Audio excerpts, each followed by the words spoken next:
Hello, everyone. Thank you for joining and welcome. This is the Net Zero series by the International Climate Change Development Initiative. My name is Shay Fumi Adebote, and I'll be hosting this series. And I'm excited to kickstart this edition with someone whom I have great respect for. I've been following some of our works lately. And her name is Blessing Ewa. Did I pronounce that right, Blessing? Hey, good morning. Yes, you did. I like the way you pronounced it. So you didn't Okay. say Ewa. I didn't like the. Okay, so great. Thanks again for joining us. I'm just going to give a brief of like a background to why we're doing this, and then I will introduce you the little way I can. But I always like it's best when my guests introduce themselves. But yes, maybe you know or you don't know about it, but net zero has been a buzzword lately. Some people are still trying to grasp around the understanding of what it is, how it works. But I think, to put it simple, the whole idea is how can we balance the greenhouse gases that is being emitted into the environment with ideas to also remove them from the atmosphere? And that's basically the simplest way to think of it, to my little knowledge. Why is this important to us as Nigerians? In 2022, 2021, during COP26 in Glasgow, Nigeria was part of the coalition that came together and made a pledge that by 2060, they want to achieve net zero. What that means is different from country to country, because countries like Saudi Arabia, Russia, and Nigeria, also being Africa's biggest crude oil producer, is part of that coalition. Well, where are we? What do we need to do to get to where we need to be, or where we hope to be? These are part of the conversations we'll be having with this Net Zero Nigeria webinar series by the International Climate Change Development Initiative. And the plan is that this will be held every last Friday of the month between now and December 2023.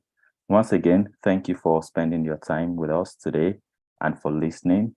We'll try to make it as interactive as possible. So feel free to come with your questions. Feel free to also engage. And in the next 30 minutes or so, we will leave with new knowledge about net zero and the actualization of net zero. That's particularly the theme for this opening inaugural edition. It is understanding net zero and mobilizing support to drive its actualization. Like I said, Blessing Ewa is our guest today.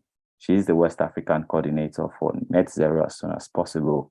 So, hi, Blessing. Do you want to introduce yourself a bit further before we kickstart the conversation?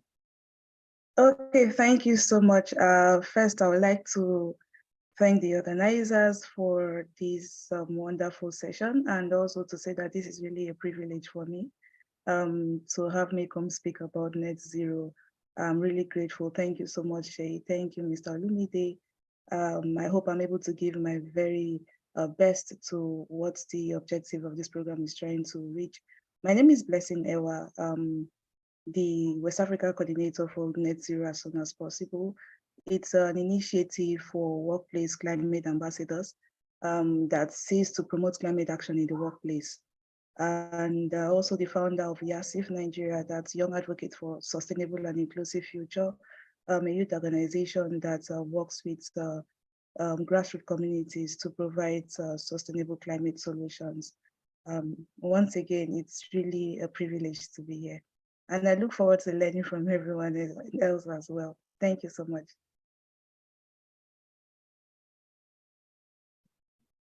Awesome. So let's get it started right about now. So let's start. What's your own understanding of net zero? How would you define net zero as basic can be? What will be your idea of net zero? Okay, so for me, I like understanding things, like you made mention, basic from that point of view, because it helps me understand what role I have to play Net zero for me, it's like balancing the emission, the carbon emission rate with what do you call it now? So by reducing it with like taking off the carbon from the atmosphere, because over the years, industrialization has led to more release of carbon footprints, and we have lesser means of reducing this carbon footprint from the atmosphere. So net zero is looking at saying how we can balance this equation. So we're not saying people should stop building industries. We're not saying people should stop flying in aeroplanes. We are just saying while you do that, look for a more sustainable means of balancing this by removing more carbon footprints from the atmosphere.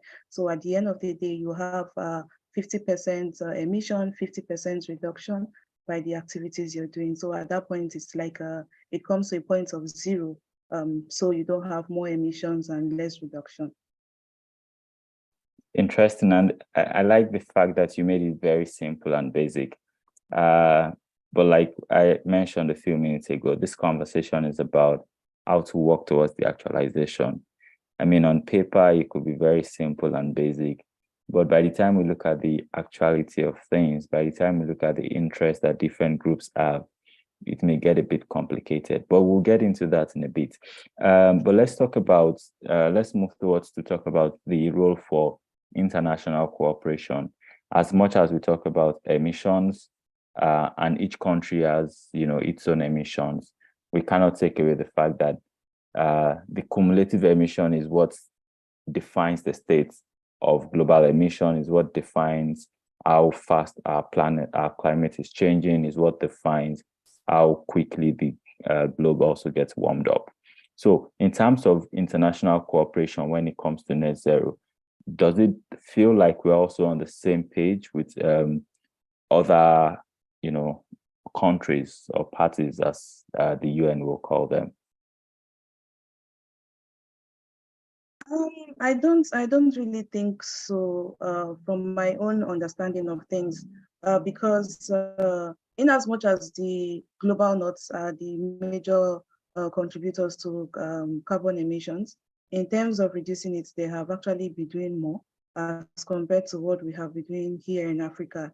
Maybe it's because of lack of awareness as to what roles we have to play, or saying that it's a shared responsibility and not just the duty of the developed countries to see how they can reduce emission. Maybe that's why we've not really been paying attention. But yes, we need the collaboration because it's climate change, and it's not like industrialization that happens in one part of the world and does not happen in the other part of the world. Climate change, once it affects one part of the world, the other part of the world is also going down. So I think if we in Africa understands that this is a global problem, maybe we'll start learning how to play our part and understand what roles we have to play to saying that this is reduced, instead of leaving the work for the developed communities or the developed country to do it alone. Yeah, I don't think we are doing enough. I think we really need to do more. Beautiful. Before I go on to ask my next question, I want to also acknowledge, I see the Climate Action Network Zimbabwe joining. I see the Community Initiative for Social Empowerment in Malawi joining.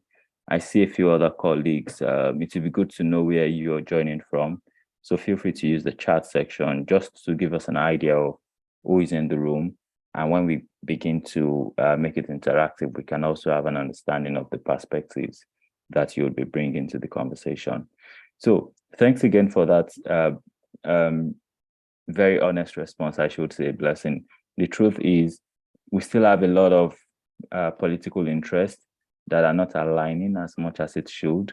And this brings the question, why exactly should one country put in so much effort or make commitment towards net zero, and other countries feel they are not obliged to do so? So this brings about, or let's talk about the net zero as soon as possible. What exactly is your group, your initiative? If you give us a bit of background about what you guys do, and you also tell us a bit of the work you're doing towards achieving net zero. And if you want me to share your slides at any point, just let me know, and then I can do that. Okay, thank you so much. Net zero as soon as possible, it's a scheme, a workplace climate ambassador scheme that is taking place in in Africa generally, but the rollout starting in West Africa. It's looking at promoting climate action in the workplace. So since we are talking about reducing the carbon emissions, we realize that you have more emissions in the workplace, even if we have not like sat down to look at it like extensively as compared to at home. You do very little things at home that consumes energy as compared to the workplace. And we saw that if the workplace would take that initiative or make that conscious effort of saying that they reduce the rate at which they consume energy or release carbon footprint, it will go a long way to beating the points of trying to achieve net zero. We understand that the workplace is all about making profit, but then the thing about climate action has nothing to do with your social status, your workplace, or what you stand for or not. Climate change is supposed to be everybody's business. So we want the workplace to understand that they have a very big role to play in reducing their carbon emissions. And then let me give you an instance of what the kind of activities we do at the Workplace Ambassador Scheme is. We have someone in the workplace who stands in as an ambassador. The person is trained to understand his or her role in the workplace. And then what the person does is to transfer that knowledge to the rest of the staff and then see to the fact that the office is deliberately acting towards climate action. That is in terms of reduced paper use. And I mean, we could do we could have a Google Doc instead of having to pass paper around, having to fill documents, physical documents.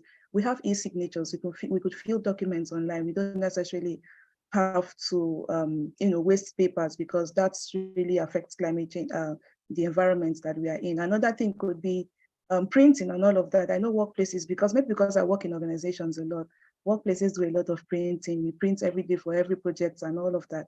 We could reduce that as well. We could print t-shirts that are very basic and see to the needs of almost all our projects. So we don't have to print t-shirts every time we have projects or activities, because these are all contributing to polluting the environment, even if we don't see it like that. It's not about having the money to do these things, but it's about working with the consciousness of the environment and saying that you're doing all you can to reducing the rate at which you release these gases into the air. And I think could be, agreeing that, okay, once in a week, we could just reduce our driving or something, and then one person could come pick all of us up, and then we come to work together in one car. So we reduce the rate at which we use and burn fuel. Then, or maybe we could buy an office bus. So the bus goes around, pick everybody up. So for your office days, you don't have to drive. That is reducing emission. It's just something you have to do. You have to do deliberately with the mindset of trying to promote climate action and trying to reach net zero as soon as you can. And then another thing could be consumption. Energy consumption has to be reduced. So in the office, we use ACs, we use the water dispenser, we use the printing machine. All of these things are usually on throughout office, because I've worked in an office throughout the office period, like from 8 to 5, or sometimes to 6, sometimes to 8 p.m. And then you have these things on, the AC is on throughout the day. You could just decide that, okay, we could use the AC only when it's very necessary. We could have the windows open just to conserve energy. So we are doing this with that conscious effort of trying to contribute to reducing the carbon emissions. So offices need to understand, every workplace needs to understand that they need to take deliberate steps towards net zero. So we are helping them understand that when you talk about net zero, it's not something the government alone can achieve, like saying, oh, that's government's job, whatever it is you want to do to reach net zero, that is, you just have to plan it out. It's everybody's responsibility. Like you made mention from the beginning, it's a shared responsibility. So each and every one of us in our various capacities have to do something positive. And then we should be able to tell ourselves at the end of the day that, oh, I have been able to do something towards promoting climate action. And then you are proud of it. It may not go that far, but then you're working with your conscience, and then you know that you have played a major role and you can tell your story better. So we are helping workplaces understand that as much as they want to make profits, they should try as much as possible to reduce energy consumption, try to reduce paper waste, try to plant a tree. You could decide, okay, this day we are going to plant a garden. So each plant belongs to each staff. Your job is to take care of it and then let it grow.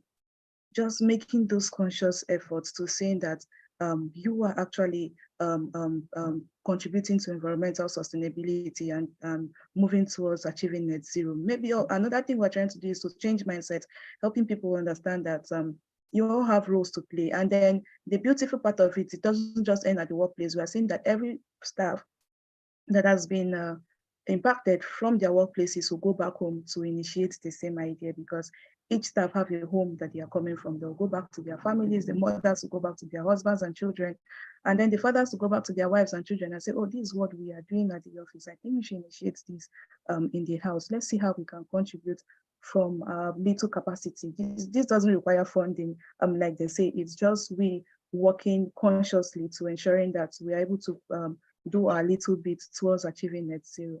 So that's what NZISAP it's about, and that's what we are trying to achieve. Perfect. I could just add one quick thing also, that it's in addition to the individual responsibility and the organizational corporate part of it. I know that organizations are also bringing about hybrid work and being flexible with work, which to a great extent saves a lot of it saves a lot of emission that would have been in place.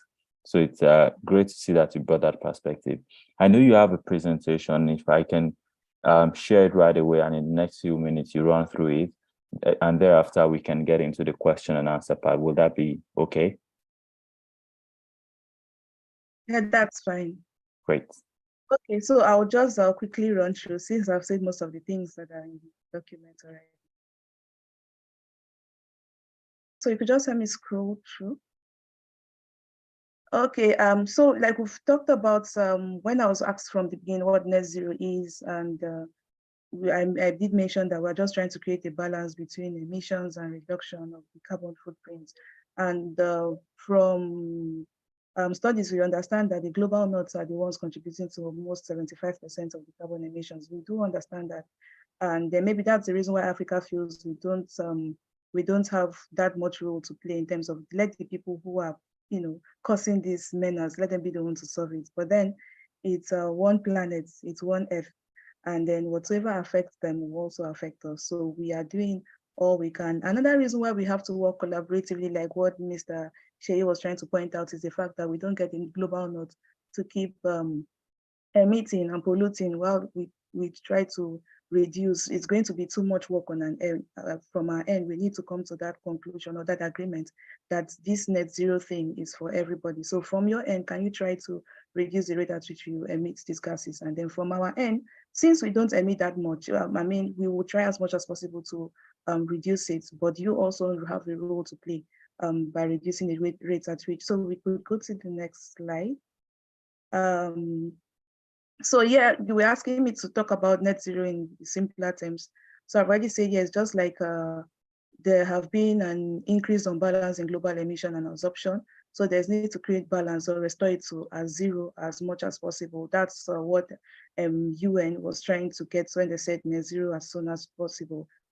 Sorry, the next one. So I'll just quickly go through. Yeah, so I was also curious, like, why should we channel our energy towards net zero? Maybe it's a question you could ask during the conversations, as in why would people want to give in their energy to achieving net zero? And I was able to list some of the causes of the global emissions that we have now: industrialization. When we talk about the 21st century, things are more not better, I would say, in terms of pollution and all of that. Worse than as it were in the 80s or the 90s. And then we have deforestation. I know we are trying to get to build more houses, make roads and all of that, but having lesser trees in the earth that we are in is going to be a catastrophe. So we need to look at that. Transportation as well, increased transportation, increased population. Nigeria is heading to, according to studies, Nigeria might be hitting 400 million by 2050. That is, that's a crowd. And then how many trees or how many forests do we have to meet to balance this population, this number of people that we have? And then we have food production as well. Sometimes the process of producing food, like using fertilizers, using industrial, technological, advanced technology to carry out some of these agricultural practices, also polluting the environment. And then power generation and consumption, speaking about your power supply and other power consumption appliances you have in the house. So these things actually contribute. That's not all of it, but those are like the basics that I was able to pull out as to what really is really contributing to these global emissions that we're talking about. And they have their effects, talking about rising temperatures. I mean, this is glaring. You know, as at 10 years ago, when it also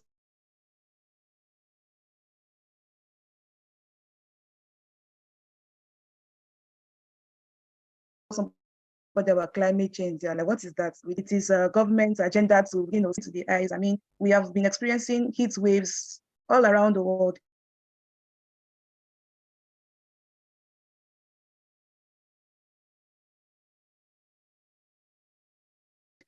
And then the ice are melting, then loss of natural species, some of the sustaining the environment, and then we are losing them. Once they go extinct, it's difficult to bring them back. And then warming, rising oceans, we have floods, and then of course food scarcity, because we are losing our farmlands to droughts and forest fire. Yeah, thank you.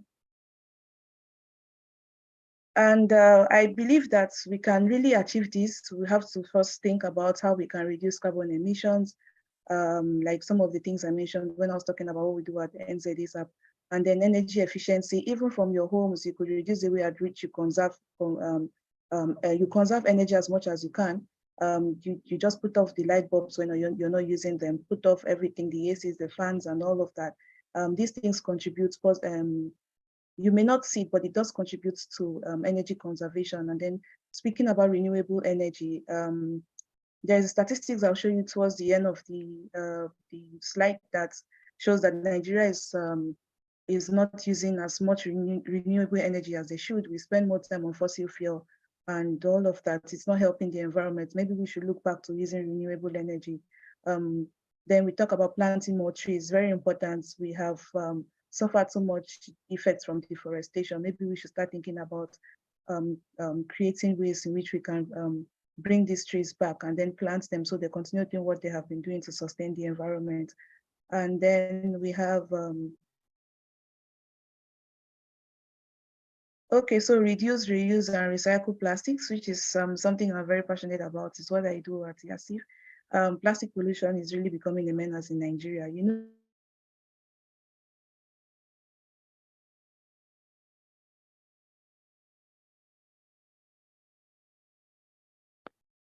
Hi, Blessing. I'm afraid your network is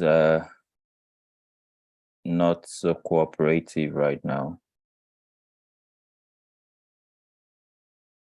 Okay, we'll give it a few more seconds and see if it improves. But I want to say to the few of you that have also joined, and while she was speaking, thanks for joining.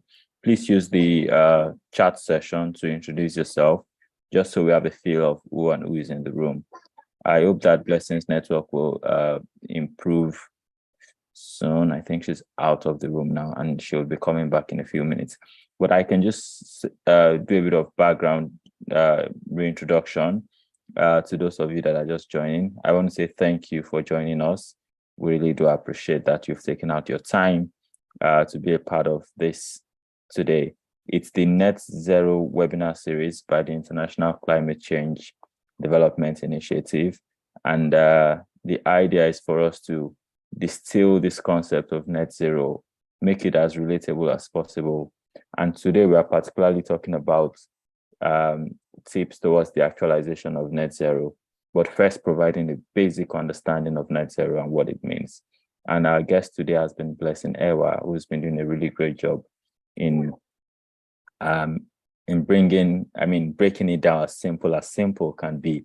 And Blessing is the West African coordinator for Net Zero as soon as possible, which is a global workplace climate ambassador scheme. She's also the founder of the Young Advocates for a Sustainable and Inclusive Future, YASIF, which is a youth organization that empowers grassroots communities to provide sustainable environmental solutions and to build a climate conscious mindset among people. Let's see if we have her back in the room. but maybe not. I want to say thanks to all of you that have joined. I see Wellington from Zimbabwe. I see Damon, is that how you pronounce it, from Malawi. Damson Davis from Malawi. The Climate Action Network also from Zimbabwe. Thank you so much for joining. I see Alima introducing herself from Kaduna, Kano State, a digital journalist. Thank you, Samira, for joining. Gloria Okafor, it's good to have you, climate scientist at Nigerian Maritime University. Thanks. If you have questions, pending when Blessing gets back into the room, let's probably engage a bit on those questions. I'll take note of them, and when Blessing comes, she can respond to them, round off our presentation, and maybe in next 10 minutes we'll be done.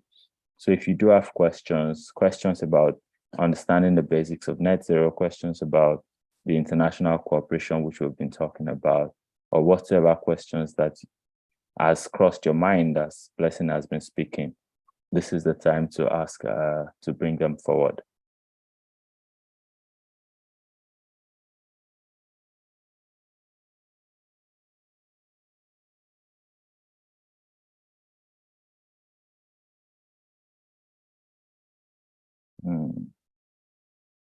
I think Blessing is back in the room. Let's hope our network will permit her to speak now.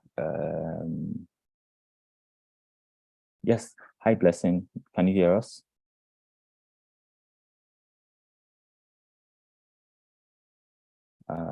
Great, there you are. Blessing, are you there? Do you hear us? Sorry, I was speaking. I didn't know I had gone off. I just realized. Oh, goodness. Yes, the network had been a bit unstable for a while, and I think it just kicked you out eventually. But we're glad that you are back with us. I was just saying before you came back that we could, in the next 10 minutes, run through the rest of the presentation and call it a wrap. Take questions if we have them. Will that sound like a good plan for you? Yes, that's fine by me. Okay, so yeah, I had to state the differences in carbon emissions since 1990. As of 1990, it was 74 metric tons. And then in 2021, we have 127 metric tons. So we don't know how many metric tons we'll be producing in 2030 if we don't try to balance this up. And so you could just keep scrolling. Thank you. Yeah, and then these are just some charts to show our energy consumption level. We just have only 11% of renewable energy use, and then we have about 65 for other ways, and then 25% for fossil fuel. So maybe we need to consider more renewable energy. I think it will go a long way to helping us achieve our aim of net zero. Same with the use of solar energy, the biomass, that's energy from natural source. It's just 10% as of 2019. I think we need to work with more solar panel installation and all of that so that we are able to conserve as much energy as we can. Then for transportation, we just have 100% use of oil. I know Nigeria, we've not gotten to the point of using electric cars and all of that, but then we could try to even reduce the rate at which we invest into transportation to conserve energy. And then for electricity generation, about 80% of it is coming from natural gas and only 20% of it is coming from renewable energy. So this is like a sign to show that we have to invest more in renewable energy, even for electricity. Okay, so maybe we could discuss this in the group. You could just go through, I've spoken about NZASAP. I was just trying to talk about NZASAP and the Workplace Climate Ambassador Scheme. And also about YASIV Nigeria, what we are doing is to speak to grassroots communities about the little they can do to for environmental sustainability. We believe everyone has to be involved, even the grassroots. They are that important to fighting climate change. So these are like some of the projects that we've done. And then I ended by saying that there is a saying that goes, no one can do everything, but everyone can do something. I'm doing all that I can. It might not be enough, but it is something. So we can achieve net zero if we all put in conscious effort to getting the job done. So that's it for us. Thank you. I must thank you very sincerely. I really, really do appreciate the time, the details, and the simplicity that you've brought into the conversation. Blessing. Thanks again. You had prompted us to 2 questions, so I could just use that as the yardstick to drive the interactive part. This one of the questions was, what are your contributions to net zero? And it would be good to hear from people. And the other question was, why should we channel our energy towards net zero? So why should we channel our energy to net zero? What are your contributions to net zero? Anyone who wants to join should feel free to unmute, or if you just ask, maybe you put in the chat if you cannot unmute, and then I will unmute you from here. But before we begin that conversation, Blessing, there is a question here for you from Samira, who is a digital journalist joining from Kano. She's asking that she's compiling a report. I should take it again. My question is based on a climb report that I'm compiling. And here is my question. What economic benefits are associated with recycling waste products, and how does it support job creation and local economies? I just take it one more time for emphasis sake. What economic benefits are associated with recycling waste products, and how does it support job creation and local economies? That's a question from Samira. Do you want to take that, Blessing? Yes. So there are a lot of benefits in recycling waste products because the process of recycling is evenly distributed across the country. So long you use waste. In fact, there's no household that does not use waste. And then you could now understand that the process of recycling, for instance, now the community we're working with, we're not able to build a recycling hub or a recycling plant for them, but we were able to put them in the process, in one of the value chains, which was the sorting and then the selling. And then as a result of that, the community is now taking advantage, leveraging on that knowledge to know that plastic bottles and cans are very valuable, especially for recycling industries. And so what they do is they gather as much as they can. So in that way, they're keeping the communities off free from plastics, and then they sell it and they make money. There is a lady in the community, Madam Awa, who sells like every 2 weeks. And then the money she makes from it, there was a heap of plastics that she at a dump site, not really like a dump site, but she hit some plastics and we're like, if they're to weigh all of this, how much will you get? And she was like, this can be like 15,000. And that's what she sells like every 2 weeks. So it may not be that much money, but that's like an income generating activity for a grassroots household. Then for other people who want to go deep into the recycling value chain, you could build recycling hubs. And there are various ways of recycling these products, and then you could sell these products to consumers. Also, I'll give an instance of what Dojeke Lasisi is doing. I follow her a lot. She is recycling from what you call waste from detergent, Indomie, sachet, and all of that. Things ordinary on a normal day you throw away and see it as useless. She picks these things up and then she makes school bags, she makes handbags, she makes shoes from them. And the last time I asked her about how much a bag costs, she told me 25,000. And I'm like, goodness, if I buy a leather school bag, I'll buy like 5,000 naira. But now you see the value in waste. So you even sell it at a higher price just from recycling it. So that is going to be like an income generating activity for an average Nigerian, because you don't have to go far to source for raw materials. Let me call it raw materials. That's the waste generates in your household. And you don't necessarily have to own a recycling plant, maybe because of the price. You could just do basic recycling, like reuse. Some people are practicing that. And then another instance is people building with plastic bottles. I did a training like that for some young persons and some community students in Kano, where they put sand in plastic bottles, and then they were able to build like a half-wall sitting slab under an orange tree, because usually they used to sit on the floor, and they did not know this knowledge exists. So people who are very committed to this, you just have very minimal cement. Of course, cement is quite expensive, we know now.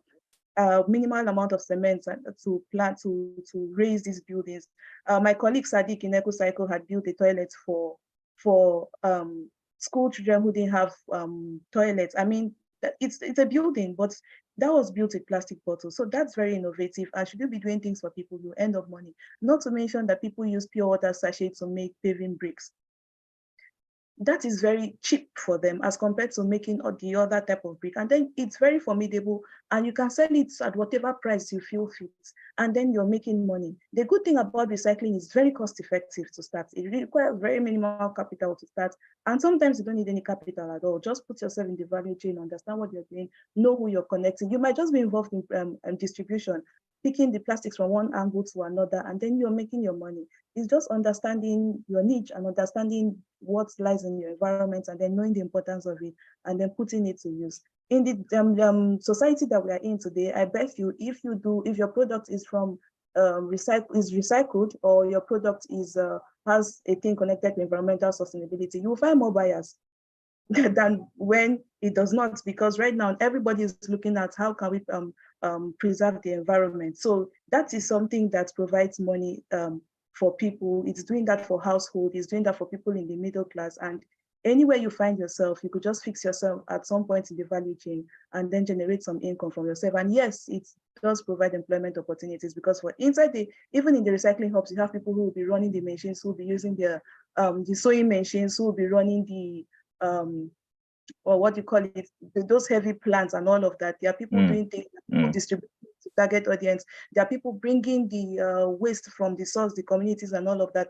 and distributing. They are just distributors. They get their money, they get their pay for every time they do it. So this is providing job opportunities. And another benefit of recycling, the recycling or the circular industry, that's talking about circular economy now, is you don't need to have that much qualification, like, oh, you need to go to a university, you need to do your master's, probably PhD, just like secular jobs, like before you get enrolled. This one, all you just need is your basic knowledge of how this thing works, and then put in yourself. You may not have had the privilege of going to school. There are people who own these industries, they've never been to school, they've never seen the four walls of the university, but because they understand the importance of these things called waste, and they've been able to put in to be able to gain little knowledge about it, they are making their money from it. And this is just a little I can tell you. So there was more in the value chain that I may not be remembering now, that is actually providing opportunities for people, and we just have to find it, and then we have to just stick to it.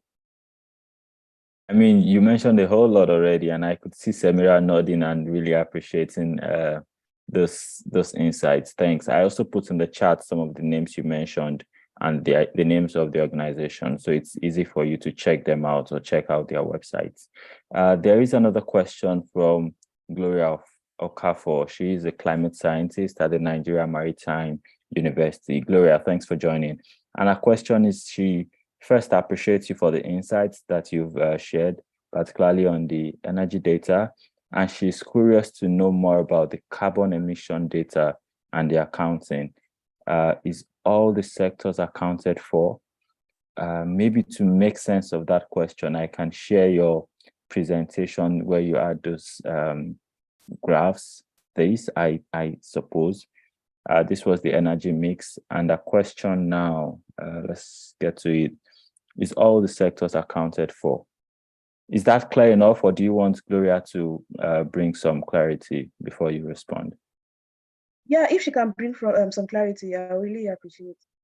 Hi, Gloria. If you're able to speak or use the chat, just to a bit clarify the question, that would be appreciated. Okay, good day, everyone. I hope you hear me. Loud and clear. Okay, I was just wondering, because he shared the data, is this process of carbon emission still going? I mean, the accounting, I mean, the value you gave for all these sectors, how is it accounted? How is it measured? You know, for Nigeria, I am just curious. Though I'm just going through the NRG data website, I didn't know about it, because I teach and also kind of looking for data on the exact carbon Nigeria emits, the exact amount, the different amount for each sector, the contribution from each sector. So great. That's what I'm curious about it. Thank you. Many thanks for the Okay. clarity. Blessing, over to you. Thank you, Gloria. Personally, I wouldn't know how it was measured, but I got the data from World Data Atlas. If you may want to check, I wouldn't mind sharing the link with you. So it's a data that was drawn down to 2019. I couldn't find a recent data. That was the most updated data that I could find on the internet.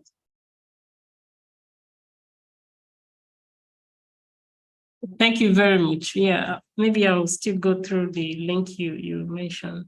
Thank you. Awesome. Thanks indeed. I see your question, Samir, asking if you can get the presentation. One thing I can say is that this is live streamed and also recorded. And I have just shared in the link, in the chat, the link to the YouTube platform where you can rewatch this. But I would also check with our guest speaker, Blessing, if it's okay to circulate it to everyone who has joined the space today. Thanks. I would say we're bringing it to a close now. If there are any other questions, I mean, I really would have appreciated to get some perspectives outside of Nigeria.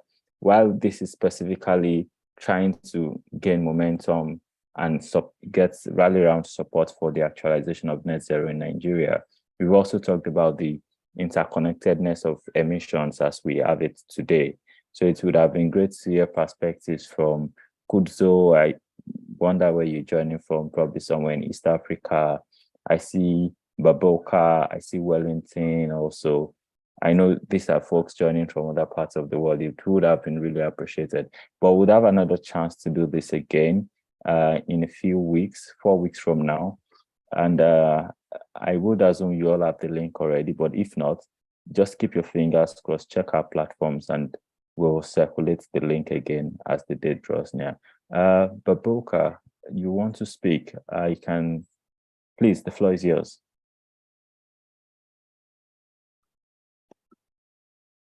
Baboka Umbie, is that how you pronounce it? Forgive me. But I'm granting you the right to speak now if you want. I see your hand has been raised up. Otherwise, we'll just end with our guest speaker, Blessing Ewa, giving us some closing thoughts. Again, I want to say thank you so much, Blessing, for the insights that you've shared with us today. Thank you, we really do appreciate how simple you've broken it down and the data you've brought into the conversation, the practical examples of people doing things that you've brought. And most likely, I want to appreciate the work you do with net zero as soon as possible, making it practical in workplaces for them to become climate ambassadors for organizations and corporate entities to also take in that mindset or that consciousness of being environmentally responsible. Thanks indeed. Do you have some closing thoughts that you want to share with us before we call it a wrap? Much, Mr. Shefumi. I'm so happy to be here today. Thank you to the coordinators of this program, this webinar. For me, I would just encourage everyone to look for a way around them to see how they can contribute to reducing global emissions. The good thing about it is you don't have to belong to a particular sector to be able to do that. You should be able to understand what you're doing personally and how it contributes to environmental sustainability. In that way, you're doing your little bit. It does not have to be big. So one person cannot do it all. We just need collective efforts to get everything done. And in that way, we believe that we are able to reach the targets as we have set, and no one is left behind. Everyone is carried along. We have the people in power doing what they can. We have people in the civil society doing what they can. We have people in businesses doing what they can. We also have the grassroots communities doing what they can. So at the end of the day, everybody is actually doing something. And I believe that in that way, with that consciousness and that mindset, we'll be able to achieve net zero, if not net zero, because it looks a little bit challenging, but we will be able to achieve something close to net zero. And we should be grateful. We should be able to applaud ourselves for that. So I've come this far. So that's it for me. Thank you so much for having me once again. Thank you so much. And this is where we'll call it a wrap. Thanks to everyone that has joined. I hope you would enjoy the rest of your day, and I'll see you again. Please invite your friends and other colleagues to also join when we do this on the last Friday of September. Until then, as I love to say, keep taking climate action and all the very best. Bye-bye.